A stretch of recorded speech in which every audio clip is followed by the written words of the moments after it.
I don't want no oil a-spoiling my shoreline. I like fish much better than crud.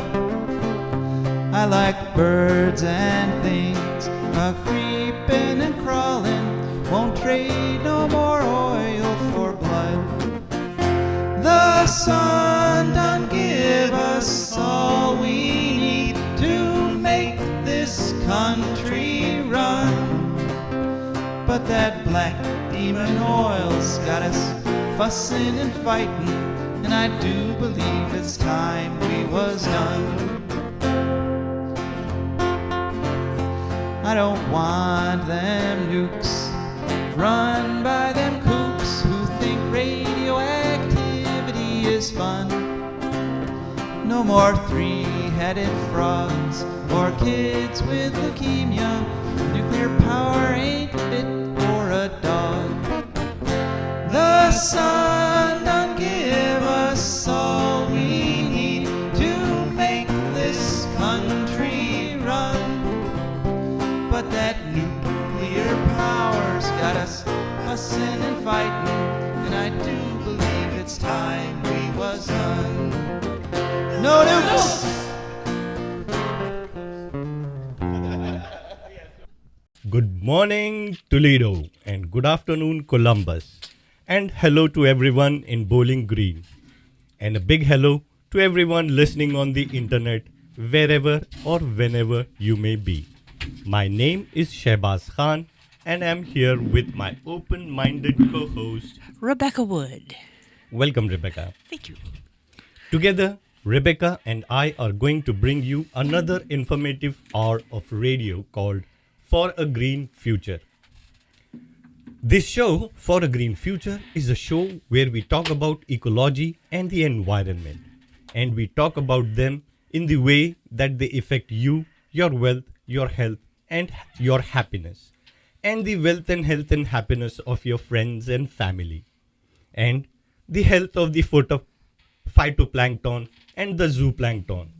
And the little fish and the big fish. And right up onto us, because like it or not, we are all stuck here on this brilliant pebble floating in space called Earth. We have yet another great show for you today. First, we are going to chat a little bit. Then we have an excellent interview with Richard Steiner. He is a chairman of the board at PEER, Public Employees for Environmental Responsibility, PEER. And he will be talking with us about yet another horrible massacre of wildlife that happened this past spring in Alaska. Then, at the bottom of the hour, we'll hear from our wonderful patrons and sponsors. After that, we'll hear from Rebecca. Rebecca, what are we going to discuss today? Okay, we're going to have bioswale versus rain gardens. Know the difference. Oh, And I do now. At least if I wrote it down. Okay, I don't have to remember it. but that is, again, as interesting as always. Yes. After that, we will get into the ecological news. And as our listeners know, that our last week's show about fathers, they may remember that we only managed to get 2 ecological news stories last week. So we have a lot of important ecological news to catch up with. We are also asking you to call in at 877-909-1007. We had 2 great callers last week who shared stories with us about experiences of their fathers and nature. You can feel free to call in with any questions or comments you might have on environmental topics or our program. Comments can also be texted to 419-973-5841. I repeat, 419-973-5841. Or they can be sent to joe@joedemayerforagreenfuture.org. I repeat, joe@joedemayerforagreenfuture.org. To start off with the show, we thought we'd give a quick update about the Canadian wildfires. Since the whole mini Titanic thing drove all the discussion of them of the mainstream media, the number of active fires has continued to climb. On June 22nd, the number stood 416, out of which 213 were listed out of control. There have been more than 2,300 fires so far this year. About 6 million hectares have burned. That's 14 million acres, or an area roughly equal to the state of West Virginia. Even as the country continues to burn, Canada is pushing forward with plans for new natural gas and nuclear plants. Several communities around Canada have been evacuated. The mini Titanic story also drove another piece of news from the North Atlantic off the headlines. That is, that the incredible heating of ocean surface temperatures that continues to cause scientists shock and dismay. It's hard to convey how much hotter and how dramatic current temperatures readings are compared to historic norms. Sea surface temperatures skyrocketed into never before seen levels back in April, and they stayed there ever since, almost 3 months of constant, continuous record temperatures.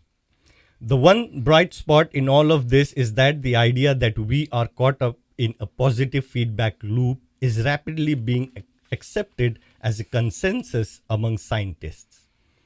It's the only thing that can explain incredibly rapid rise in temperatures. And I think Rebecca remembers, Rebecca explained us how positive feedback loop works. Did I? I don't remember this. I heard something about the deep water currents are slowing down too. Yeah. I forget where, but yeah, which is alarming. Okay. So those of us in Northwest Ohio are experiencing some nice, cool, damp weather right now. So right now, it's hard for us to imagine how serious this situation is. Texans, however, are having no problem because they are in the middle of a tremendous heat wave. Over the next several days, most of the Texas is forecast to have record high temperatures. The entire state will be above 90 degrees. Most of it will be between 100 and 110. About a third of the state will be between 110 and 120. And the southern tip of Texas is forecast to have heat indexes over 120 degrees Fahrenheit. This is the third week of this heat wave, and records have been falling like dried leaves off of a killed tree. San Angelo hit a record high of 114. Del Rio was 115. Falcon Lake hit 117. And Rio Grande Village had 118. As we have said before, Northwest Ohio happens to be one of the best places to be on the continent in terms of global warming. With the continent protecting us from the overheating oceans and the Great Lakes lessening the shock of sudden temperature changes, we are sitting about as pretty as anyone on Earth. So life around here is continuing, and in fact, in many ways, we are thriving. It's mayfly season, as we like to note every year. This year, the mayflies seem to be making their way farther inland than usual. On June 23rd, the wall of cinema in Perrysburg was covered with thousands of mayflies. As usually happens, the swarms are big enough to show up on a weather radar.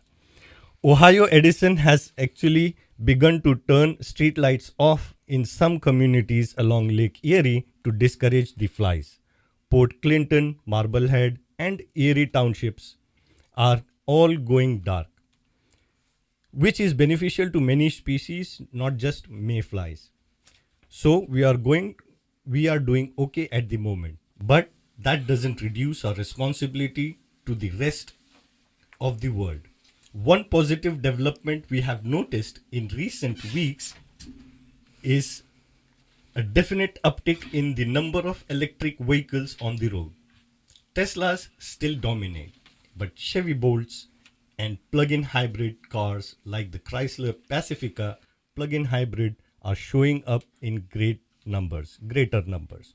Changing over to an electric vehicle is the single greatest thing the average American can do to lessen their carbon footprint. My uncle came to visit me yesterday, and he has, I believe, a hybrid Corolla. Wow. So someday we have to get him and Joe together and have a debate about whose electric hybrid is better. Better. Yeah, I think that will be a good discussion. Okay. Yeah. As we have reported before, the US may have finally reached a tipping point when it comes to adoption of electric cars. That tipping point seems to be 5% based on the experience of Norway, which, as we reported a few weeks ago, now has 91% of new car sales, one or another form of electric vehicle. So basically 91% of their car sales is in some shape or form electric. The US passed 5.1% in 2022. So far in 2023, sales are more than 7.2%. Okay. This is finally the year to get the electric car or plug-in hybrid you have been thinking about. As we have reported, the tax credits are huge and can bring the cost down into the same price range as a regular internal combustion engine car. It's really encouraging to see that is finally happening, even here in the United States. Of course, there are also the idiots who are modifying their cars and trucks so that they burn more gas. They change out the exhaust system so that their cars roar like dinosaurs and belch out thick clouds of exhaust. They think they are making a statement, but the only statement they are making is they are idiots. They are giving more money to the oil companies. Then they have to. I mean, they are usually paying more money to the oil companies than an average user. And driving with a car that belches smoke actually causes respiratory diseases like asthma. It's easy to forget when big, obnoxious cars like that drive by that the vast majority of people do care about the environment and global warming. Most people are trying to buy the most fuel efficient car they can afford. Of course, better mass transit, electric buses and trains, for example, is even better than electric cars. And not having to drive everywhere for everything is better still. In a truly green future, people will use bikes, walking, and trains more than cars, not because they are forced to by some authoritarian state, but because it's more pleasant to walk, ride, or bike, or take a train. It's better for you. You will live longer and be healthier. Once you start making a habit of walking or biking whenever you can, you really start to wonder why so many people insist on locking themselves into their own little metal boxes to get anywhere. Once everyone starts using mass transit, it will be made more comfortable and accessible. In major cities, you have plenty of bus stops and benches and comfortable places inside where you can wait to catch a bus or a train, unlike Toledo. Yeah. But yeah, Yeah. that is Unlike the Toledo. yeah. But let's get back to the idea that most people actually do care about the environment. The folks over at Yale Climate Connections put out an article on June 21st titled, and I quote, "Most Americans underestimate the popularity of policies to protect the climate." So most Americans underestimate the popularity of policies to protect the climate. For over a decade, polling has shown that two-thirds or more of Americans understand the seriousness of global warming. What's more, two-thirds also support big, bold plans to fight climate change like the Green New Deal. carbon taxes or 100% renewable energy mandates. But when the researchers polled Americans about what they believed about other Americans, uh, excuse me, but when the researchers polled Americans about what they believed other Americans thought about global warming, they had exactly the opposite numbers in their heads. At the same time, the vast majority of Americans believe in global warming and want to do something about it. They believe that they are in the minority. They believe that most Americans are global warming deniers. Yep. That's because the global warming deniers are louder and much more obnoxious. It's just like with cars. If you are sitting waiting for your electric bus on a nice comfortable bench and 100 quiet electric cars slip almost silently past you, you are not going to think about anything of it. But when one gigantic pickup truck with two huge exhaust pipes sticking up from the bed roars past you loudly, you have to put your fingers in your ears and you are left coughing and gasping from the smoke. You are going to remember that. That's what the pro fossil fuel and pro nuclear trolls count on.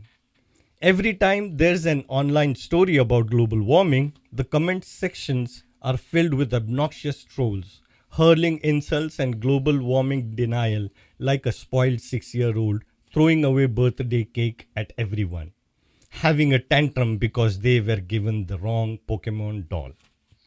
Yeah, that's how they behave. So it's important for you to know that you are right.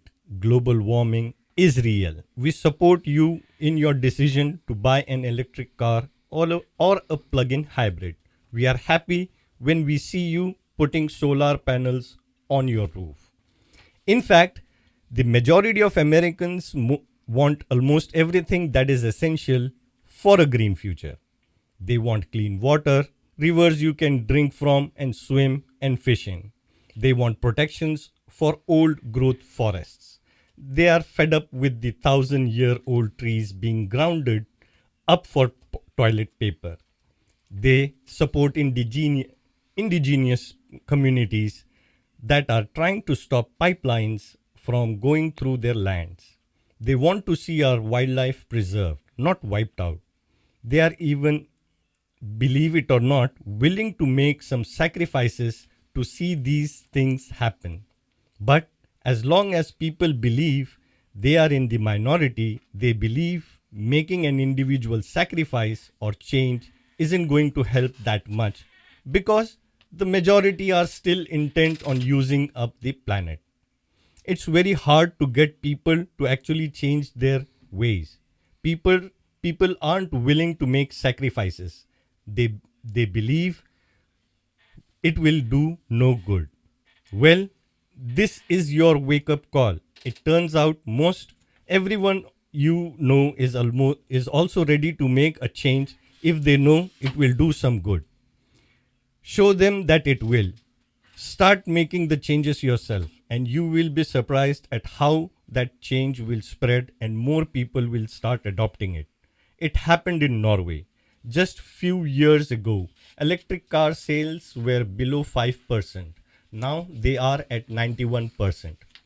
Another change people want to see is an end to the centuries old policies of the government wiping out wildlife. There is no reason, scientific or otherwise, for federal dollars to be used to kill predators and prey animals. Almost all animal species are in decline right now. Due Because to you can let the predators kill the prey animals, cut out the middleman. yes, and I mean, most of the factors which we will be discussing, I mean, are human caused factors. Yes. Like just you mentioned, overhunting, climate change, even habitat destruction. Most people don't want to see their tax dollars used to push animals even closer to extinction. Yet, that is exactly what is happening around the country. You have reported before, we have reported before about the federal APHIS program, where federal government directly kills millions of animals each year deemed as nuisance animals. Well, today's guest is going to tell us about another federal program. This program actually pays state governments. It is supposed to be used for wildlife protection, but in many states, it is used for exactly the opposite, wiping out the wildlife. This past spring, Alaska used these federal funds to slaughter a record number of predators. We will let our guest tell you more about it. Okay, Josh, let us see. Hello and a warm welcome to For a Green Future. Could you please tell us your name and who you are with? Hi, this is Rick Steiner. I'm a former professor from the University of Alaska here in Alaska, and I'm also the current chair of the board of directors for PEER, Public Employees for Environmental Responsibility. So we have run stories from PEER before, but you are our first guest from that organization. Could you please give us a little background on PEER, who you are and what you do? Sure. Yeah, it's a remarkable organization, actually. Their main focus is to both advocate environmental responsibility. They're a nationwide group, but also to advocate those public employees that advocate science-based environmental integrity through their institutions, but then get punished often for it. Some people get fired for speaking out. PEER protects environmental whistleblowers, essentially, within public organizations such as state governments, federal agencies, universities, and such. And it's a remarkable organization from that standpoint. They're mainly environmental attorneys, and so they have a number of tools that they use to protect public employees that advocate for the environment within the agencies. So on June 14th, you folks put out a pretty alarming press release. And I quote the title. The title, I believe, was Feds Subsidizing Slaughter of Wild Predators, unquote. So what happened in Alaska this spring? Yeah, we issued this press release earlier this month based on a number of things, but essentially what happened last month in Alaska, the state of Alaska has been conducting these lethal predator control programs for decades, killing wolves, brown bears, and black bears, ostensibly trying to increase moose and caribou and deer populations for hunters to then take. Often it doesn't work, but regardless, this spring, for about 2 weeks last month, the state of Alaska flew into an area with helicopters in southwest Alaska and killed, from helicopters shooting, 94 brown bears, including cubs, 5 black bears, and 5 wolves, just within a 2 to 3 week period, arguing that would help the Mulchatna caribou herd, which has crashed in its population, to recover. It's certainly by far the largest kill of predators by state agents in such a short time in our state history, probably anywhere in the nation, possibly anywhere in the world. And Alaska's lethal predator control program has been widely regarded as unscientific, unnecessary, ineffective, costly, unethical, inhumane, and it's incredibly controversial, and it often doesn't work. So we issued a press release. The odd thing about it, too, is most of the state wildlife agencies' budget comes from the federal government, from the Department of Interior's Pittman-Robertson funding. It's a surcharge on ammunition and sporting equipment around the nation that then goes into this fund, and hundreds of millions of dollars are paid to state wildlife agencies every year to support, theoretically, wildlife restoration. But what it really comes down to is the states use this money just about for anything they choose, shuffling it around between different categories. And so this federal money is being used to support the states' lethal predator control program here, which we think is not just unethical, we think it's illegal. It certainly is wrong and should be suspended. So we're asking that the federal government suspend any further payments to the state of Alaska for wildlife restoration until there is adequate scientific oversight of the use of these funds and the state ends its predator control efforts.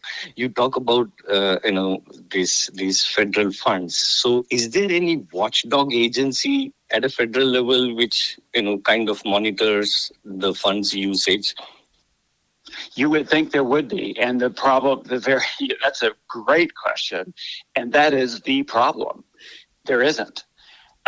Peer has done some over the years trying to shine a spotlight on the state wildlife agencies around the nation that are misusing these funds.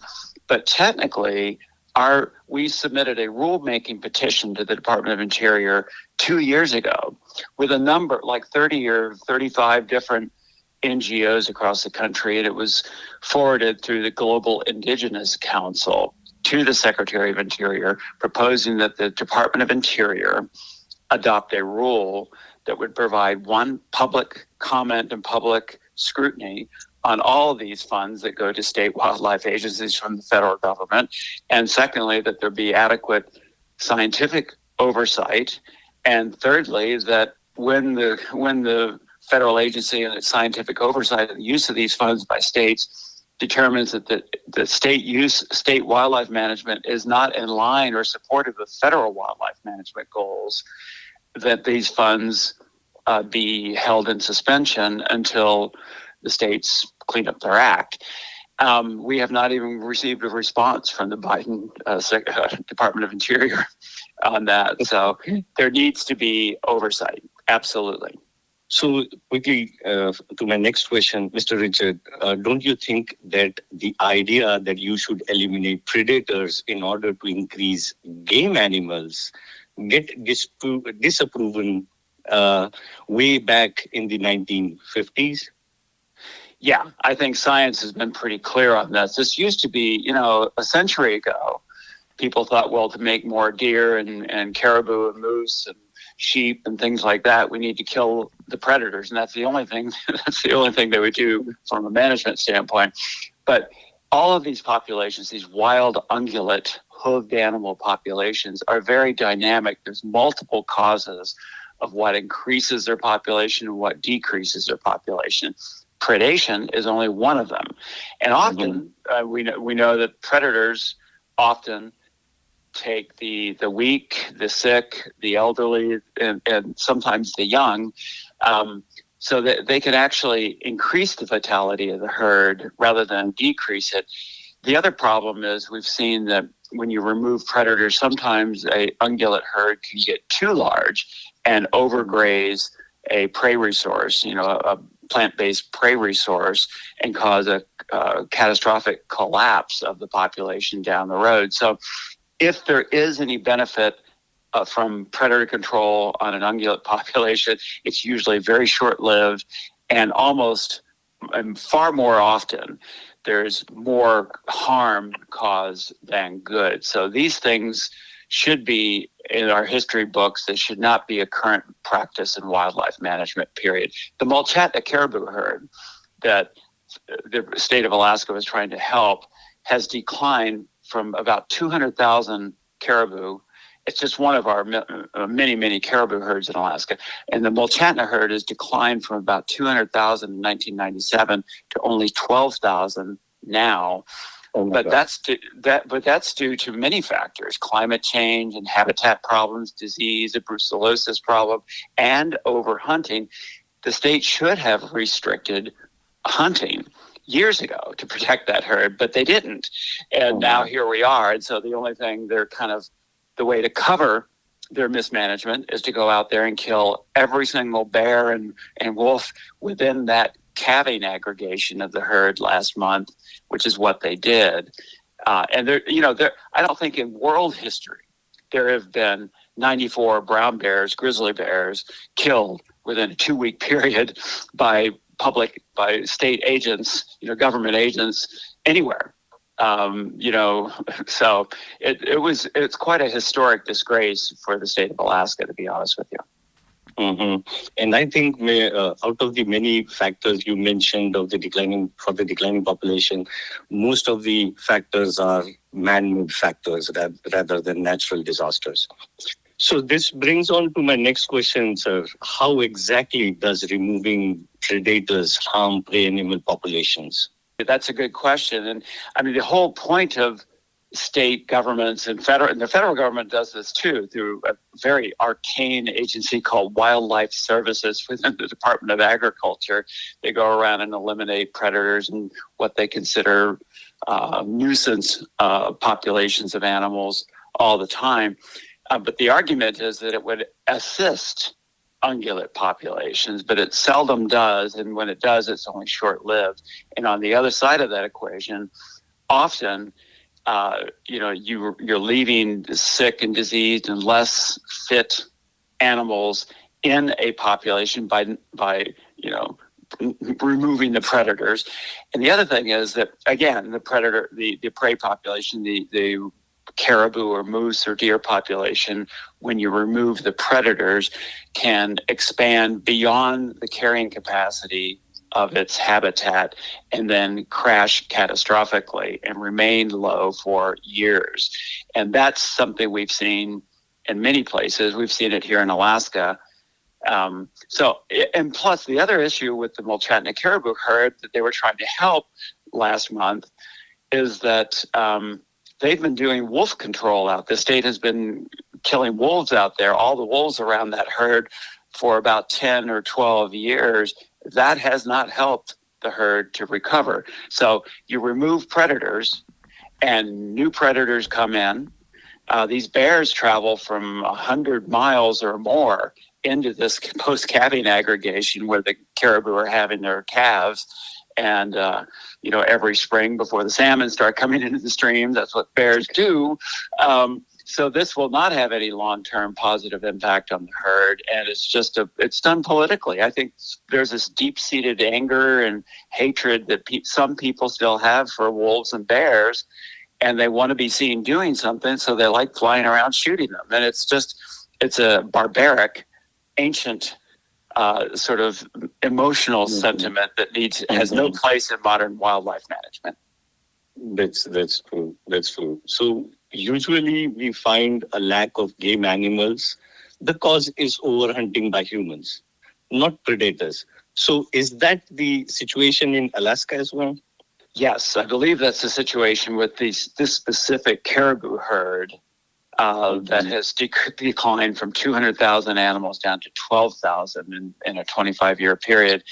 But again, there are multiple factors that cause these hooved animal populations to go way up and way down. They're very dynamic. They respond to environmental cues.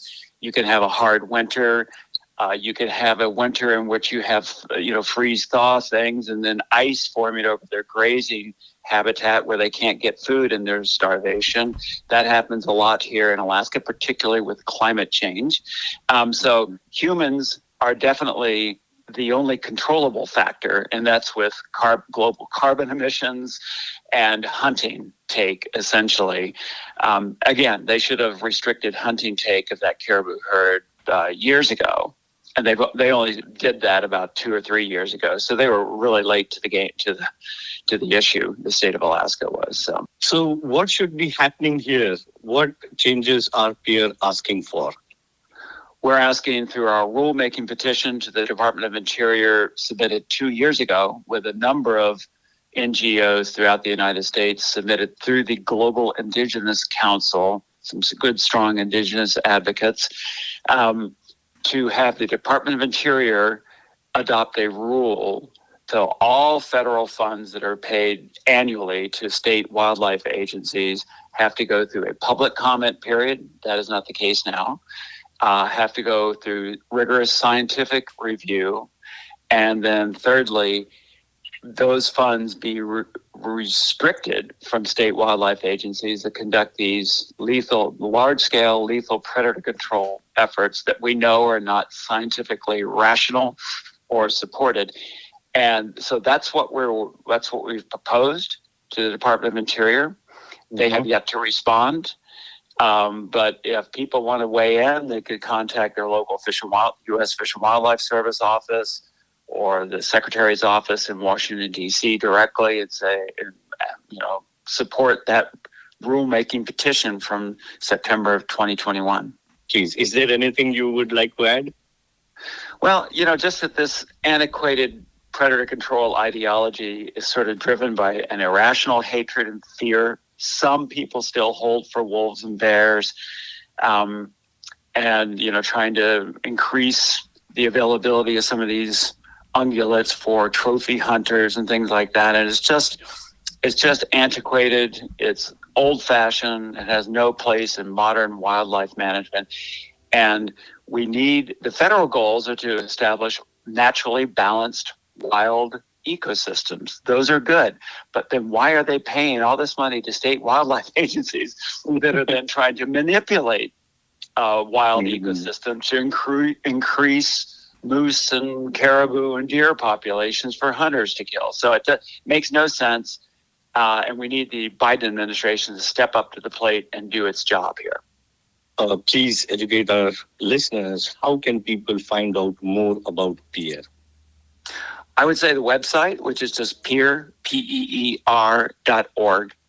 And it's a wonderful organization. They're mostly environmental attorneys, and they're involved in all sorts of issues: wildlife management, chemical pollution, scientific integrity, whale protection, all sorts of issues. So I would encourage people to look at the website there and get involved. The website is peer.org, peer.org. That's right. Thank you, Mr. Richard. It was wonderful talking to you. It was a great experience. And I believe I was able to learn a lot of things about Alaska and what things are going on there in concern to the wildlife.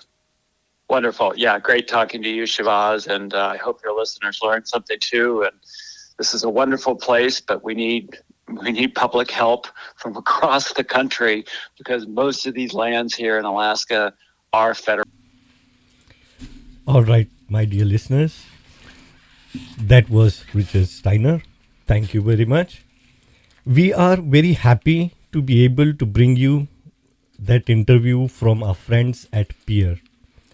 But our only regret is that often we are the only news outlets, one of the news outlets probably that brings you this kind of vital information. We are only able to do that because of the support of our sponsors and patrons. Let's hear from our sponsors now. For a Green Future is also brought to you by the Wood County Park District.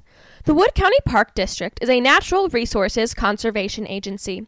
They protect natural spaces, maintain quality green spaces, provide engaging programming, and they teach people to love and respect nature. They also restore wildlife habitats and lead people on outdoor adventures. Wood County Parks protects natural spaces in Wood County for all to enjoy from 8 a.m. to 30 minutes past sunset every day of the year. There are several ways to get a hold of them and find out what's happening. One is to call them at 419-353-1897. Another is to visit their website, www.wcparks.org. The website again is www.wcparks.org. They are also available on all social media, Instagram, Facebook, Twitter, and many others. Just search for WC Parks. That's the Wood County Park District, and we're very grateful for their support. All right, my dear listeners, this show, For a Green Future, is also brought to you by our patrons. These are forward-looking people who understand that information is vital to our democracy and the future. It is vital that we continue to give people that information, and we are grateful to our patrons who make that possible. These are people who have gone to patreon.com, that is patreon.com, patreon.com, and searched For a Green Future. Our show popped up and they signed up to have a small donation come out of their accounts, and over to us. We thank our patrons because without them, we could not afford to keep doing this show. Okay, dear listeners, now it is the most interesting time part of our show, Rebecca's show. All right, Rebecca. Alrighty, so yesterday, actually, I had some relatives from out of town, and we went and saw the Middle Grounds Metro Park, which is, I hadn't been there for a couple years. It's coming along nicely. It's more grown up. There's a lot more things there now, and but yeah, according to they have this plaque about how the whole thing is an elaborate bioswale, like the whole part of the park that where you're going in the entrance near the bridge. You know, it's right under the high level bridge, what we call in Toledo, and so they have this system. They have like pipes coming off the bridge, and then they go into sort of underground square channels that are you can see because they've got like a metal grid on the top, and then those feed into these long kind of ditches that are lined with different kinds of plants and stones and all kinds of things. And there's like a system of a couple of ponds also leading that are connected leading down to the river. And so this is apparently something known as a bioswale, which is defined according to, let's see, the PGH2O, which is something to do with Pittsburgh and water. I think maybe the Pittsburgh Water Company. According to the Pittsburgh Water Company, it's a bioswale is a long channel or trench that has vegetation and soil, mulch, or stones to slow down rainwater and filter out pollution. So it can be like things like grasses, flowers, and shrubs, and it's supposed to filter out litter, motor oil, and excessive fertilizer from lawns or even maybe fields. As far as I know, comes from the word swale, a low or hollow place that is often wet. And let's see, a rain garden is a different thing. It's similar in a lot of ways. It's a depressed area planted with vegetation to collect rainwater, filter pollutants, and soak water into the ground, and they're bowl-shaped. Wow. So mostly with a bioswale, it's like a channel, and it may eventually feed into a rain garden, I would think possibly, or a river or some kind of waterway. So yeah, but with a rain garden, you're channeling it directly into the soil. So according to the National Association of City Transports Officials, one good thing that they're designed for is to deal with something called the first flush, which is the initial surface runoff in a rainstorm, which tends to be the most concentrated with pollutants, which makes sense. You know, it comes down and it washes a bunch of stuff out, and then the next part of it isn't so bad, hopefully. They can be integrated with medians, cul-de-sacs, and bulb outs. Something called bulb outs. These are little curb extensions that occur usually at corners. Okay. So they kind of narrow the street a little. I guess it's a whole city planner thing. Okay, like slow down traffic around the bends. Yeah, they make pedestrians more visible, I guess, and yeah, you can sort of integrate that one. I did look up some words here, like I do sometimes. So yeah, they can be composed of diverse native vegetation. You should consider species compatibility and also minimum irrigation requirements and potential for habitat creation when you're doing your bioswale. Sorry. And the purpose of the rocks is to dissipate the water's exit energy and velocity, so it's not washing stuff away, which causing erosion, which is we know is bad from the Great Depression and whatnot. A bioswale needs to be on a slope of 4% or less, and to make it that, you have to use berms, dams, and weirs to create a step-down gradient. So you don't want it just kind of, charging down there real fast. So this reminds me of something what we called in India rainwater harvesting. So what basically we did in rainwater harvesting is collected all the rainwater which falls on the roof, on the rooftops, Right. And they have these huge pits dug up as rain to harvest the rainwater, to store the rainwater, and it can be later on used. So it sounds very much similar to what I have seen back in India. Well, it's not a real high tech thing, you know. There's no wires. Basically, you could Yeah, do it yeah. all with by hand with stone and stuff if you Yeah, and wanted. I think, Probably people have been for a few millennia. and I think that's a wonderful way to conserve water. Yeah. Because believe it or not, I mean, the fresh water or drinkable water in the on the entire planet is very less. Very less. Yes. Yeah. Any of the listeners out there, if they know how much percentage of water is there on our planet which we can drink, let us know. All right. So that was an interesting story, Rebecca. Yeah, nuts and bolts. You got to know this stuff. All right. So, our listeners, I think it's time for our ecological news. Okay, here's the first story. As we told you last week about that more than 9,000 page budget bill that passed the Senate, we reported that happily that HB 434 was pulled out from that bill. We wanted to mention this week that unhappily SB 83, the bill that would force college professors to teach global warming denial, is still in the bill. The bill does many other evil things, such as cutting off food assistance to poor families and even cutting funding for school sports. Right now, it is in a conference committee which is trying to iron out the differences between the bills the Ohio Senate and House passed. Ohio Senate and House has passed. The word is that the legislature will probably miss the June 30th deadline for passing the budget. Next story is that New Yorkers fight Holtec's plan to dump radiation into the Hudson. In response to evil corporation Holtec's plan to dump 1 million gallons of radioactive water into the Hudson River, both the New York State Assembly and Senate have passed laws banning the dumping of any kind of radioactivity into state waters. Activists have held rallies and on June 6th delivered petitions signed by over 400,000 New Yorkers demanding that Governor Kathy Hochul sign the bills and ban radioactive dumping in the state. Good for them. Yeah, that's really a great feat, I must say. They should keep on fighting it. Back in April, over 138 groups sent the governor a letter also urging her to stop the dump.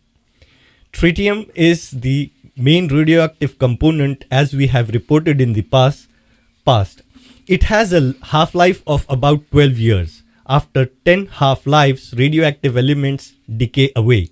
So all Holtec would have to do to make the water safe is store it in tanks for 120 years. Dumping it into the river while it is still highly radioactive is not only ecologically disastrous, it's physically unnecessary. The water is sitting at the Indian Point nuclear plant, a nuke that has already been decommissioned. Holtec has similar plans to dump radioactive water into Lake Michigan at the Palisades nuclear plant and into Boston Harbor at the Pilgrim nuclear plant. If they are allowed to do this, dumping radiation into our waterways will become the standard method of disposing of these deadly pollutants. Let's hope Governor Hochul does the right thing. So we move on to our next story. Rooftop solars around the world. In a story on the pvmagazine.com website on June 13th, it was reported that worldwide 239 gigawatts of new solar was installed around the world in 2022. That's roughly the same amount of energy as 250 nuclear power plants. Rooftop solar accounted for half of that, and large-scale installation accounted for the other half. This is an annual growth rate of 45%. China led the way. 100 gigawatts of the 239 total were installed in China. That's 72% growth rate. In the US, however, solar installation actually dropped 7%, as Republican controlled legislators at the state and local levels continue to ban solar and wind power. Or, as in Bowling Green, Ohio, additional fees and penalties to solar that make it uneconomical. Despite the drop, the US is still second in the world in solar installation, installing 22 gigawatts. India was the third with 17 gigawatts. Australia, South Korea, and Japan also saw drops in solar installation. Not coincidentally, the political elites in those countries are always pushing for nuclear energy, pulling more resources and attention away from truly clean energy sources like wind and solar. Still, the momentum globally seems to be unstoppable. Italy and Spain posted growth rates of 127% and 105% respectively. In those countries, it was home rooftop installations that led the way. Many Europeans have come to see having solar panels on their roof as a valuable hedge against rising electricity prices. So, globally, it looks like 2023 will see even larger increase in solar installations from 341 gigawatt in 2022 to 402 gigawatts in 2023. If the world can maintain this rate of acceleration of clean energy and falling nuclear and fossil fuel use, we will be able to meet clean energy goals and head off the worst global warming scenarios. Moving on to the next story. Montana children sue to stop fossil fuels. The state of Montana has two clauses in its state constitution that are incredibly responsible from an environmental standpoint. The first says all persons have a right to a clean and healthful environment.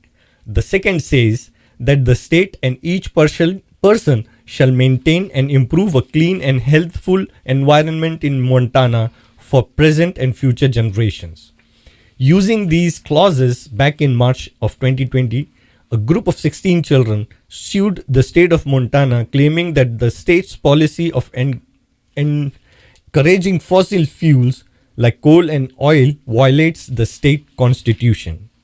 This week, the case has finally gone to trial. The case is named Held versus the state of Montana. A number of environmental law firms and organizations are supporting the young people, including our Children's Trust, the Western Environmental Law Center, and the McGarvey law firm. The trial is expected to go until June 23. It can be watched live by going on to the website youthvgov.org, youthvgov.org, and follow those links there. Many of the young people who initially filed the suit are no longer children, but if they succeed, it will set a precedent in law that could help protect all future generations of Montana. Moving on to the next news. EPA sued over Agent Orange. In January of 2022, under the Biden administration, reapproved use of the chemical 2,4-D on farm fields. It had been banned in 2015 because the toxic effects were much worse than predicted. Chemical companies want to allow farmers to spray Agent Orange, a mixture of 2,4-D and glyphosate on fields filled with plants that have been genetically modified to resist those chemicals. 2,4-D causes non-Hodgkin lymphoma. Please excuse me if I'm pronouncing it wrong. Non-Hodgkin lymphoma. According to the World Health Organization, glyphosate is also probably carcinogenic. The Center for Food Safety, Pesticide Action Network of North America, and Allianz Nicole de companies. Oh, I think it's Alliance. Yeah, Allianz Niconel de companies, INC. Well, that's quite foreign. Yeah. So They have sued the EPA over its reapproval, pointing out that using Agent Orange on farm fields threatens wildlife, including monarch butterflies and many other endangered species. It kills almost every native plant species in North America. And I remember when you were, one of your friend, the roommate, she was sharing her story on the Yeah. Father's Day about We love Barbie's dad, but don't be Yeah. like Barbie's dad. Don't use it around the house, your Yeah. yard as a pesticide or so anything. Just don't use it at all. So is this the same Agent Orange? Yes, it is the same Agent Orange. Yes. My God. Yeah. Well, he wasn't. Nobody told him that it was in fact Agent Orange, and you got to tell people if they're handling Agent Orange, please. Yeah. See, I just want to say it is kind of a vicious cycle, like how farmers using even more deadlier chemicals against weed species that Arms are race, yeah. that are becoming more and more resistant to those chemicals. So what is happening is the collateral damage is the collapse of the entire ecosystems. That is the show for today, dear friends. I hope you enjoyed it. Thank you very much, Mr. Richard and Rebecca. Your last words. Okay, in the words of the Thomas Dolby song Wind Power, switch off the mind and let the heart decide what you were meant to be. Scatter the seed and furrow in our land, there is no enemy. Yeah. I don't know if that made sense or fit in with anything. I just like it. All right, listeners. Have a nice evening. Bye-bye. No.